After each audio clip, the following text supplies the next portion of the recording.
Hello everyone, this is SWTOR Snoopy here, back with another video.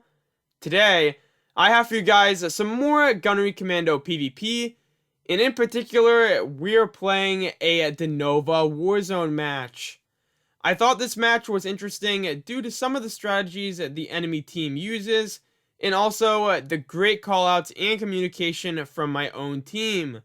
Be prepared to watch a lot of pressure between nodes.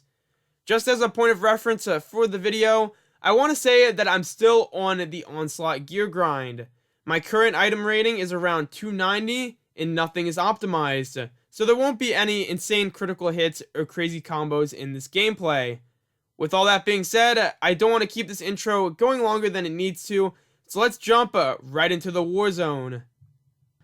Alrighty guys, we're in a match right now. So we are back at it with the good old Commando himself, Super Snoopy. So we were, or at least in this match, I wasn't going to have a plan. I know that there's been a recent trend of videos where I don't have a plan going into a war zone. But I promise one of these times I'm going to have a plan and I'm going to decide what I'm going to do. But I gotta say, I was just kind of testing the waters here, just figuring out who would be the enemies to target the most, and who my teammates were focused on. So this is also kind of a learning experience for me, because since level 75 was included, there were some extra abilities added. I mean, for example, with like the gunslingers, we have the new hideout ability, so you can set a marker and then reactivate it to get teleported. Or in the case of a commando, you can use your propulsion round twice in a row, which in my opinion is super powerful and very useful. But to start off this match, we had some pressure on the good old west node. So I decided that I was going to help. As you guys saw right there, just quite a while back, I was just telling my teammates that I was on the way to help out. So I'm just taking down some enemies, or at least at this very second, I'm trying to take down this mercenary. So I finished him off right there. And then I was going to move back on to mid. And that is a trend with this video. I know I quickly mentioned it in the intro, but there's going to be a lot of back and forth running. So at this point, I'm really just waiting on a call out. I don't want to get too greedy and just kind of 1v1 people. But to be honest, I was having a good time and I decided I was going to just go for a 1v1. As silly as it was, I was going to do something to pass the time until we had some problems on one of the nodes. So I was going after this 1v1, trying to take down this enemy. But then I noticed that an operative was trying to ruin the fun. He was stabbing me left and right. It was not good. So I said, you know what? As fun as it is to attack people, I need to head back and then just continue to help. Now in the chat, you can see right there, somebody is talking about incoming west. So I decided I needed to instantly respond. I needed to head over there and help out my teammate. And I could see the commotion even going on. And that's something that's always very important to do with these matches, is to just go back and forth, just help our teammates with the pressure. Now, I think I kind of made a mistake, I'm not going to lie. I think I should have went back towards mid at this point, because I feel like we weren't really overcommitting, because I mean there were a lot of enemies here. But I'm always kind of hesitant to be a part of a very large group that comes to help a node. Mainly because sometimes the enemy team will just go back to a node that's not heavily guarded that you own. And then they will just start to try and take it. But I think in this case it wasn't too bad, because there's so many enemies up at west that I thought it was okay to stay here for a while just to help with the DPS. Because we need to get these enemies out of here. We had to take them down as quick as possible so we wouldn't have any problems. And in the chat, someone has said 2 incoming mid. And I feel like that was kind of my cue to head back and help out. Because it was not smart to just stay over there and just have fun taking down enemies. As good as it is, honestly, to just take down enemies just like that, where there's a big group of people, leaving another node unattended and kind of leaving it to the wolves is not a smart thing to do. And there were 3 people right here that were trying to cap, and that would have been really bad if they were able to capture the node, just get a good old back cap right there.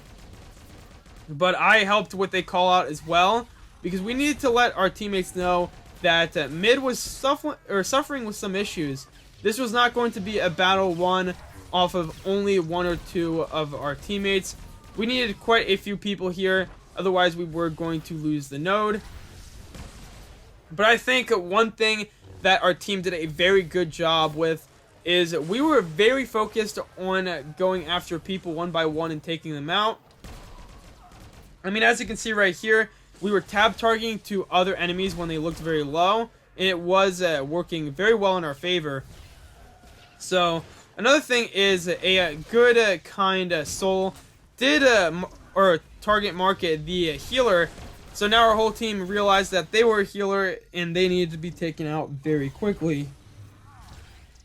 So there was also an operative as well, and as much fun as it is to chase an operative till the end of time, I knew I didn't want to be a part of that, and I was going to go after a SWTOR who was starting to struggle.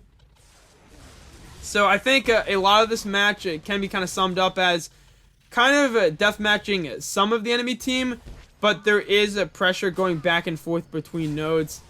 And I think matches like that are always good to pay attention to and play, because there's some matches where enemy teams do a very good job at helping out, or rather they do a very good job at alternating that pressure.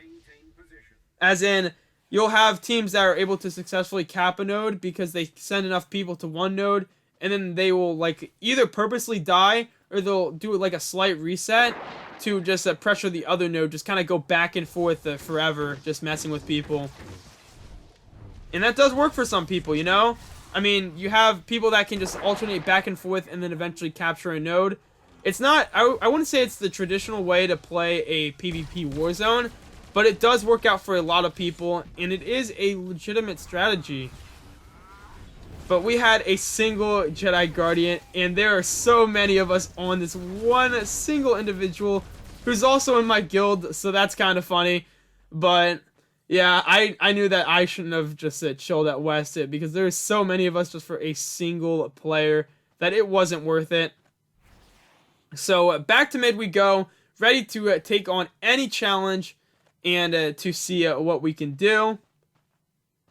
So I noticed that mid isn't having too many problems, and the enemy team is at 10%. So I knew that as long as we just held this until the very end, this would be a good game. So I'm kind of playing it like a deathmatch right now, but I am in the back of my head a little focused on mid. If I start to see our node start to get capped in the top right, then I was going to turn around.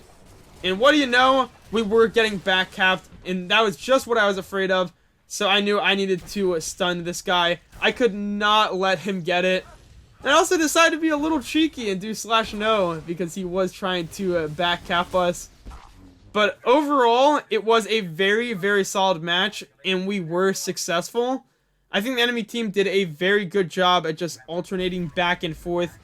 But I think due to our teamwork and focus, we were able to successfully win the match. So I hope you guys enjoyed this Gunnery Commando PvP Warzone. If you guys did enjoy, then make sure to leave a like and subscribe. And I will see you guys in the next one.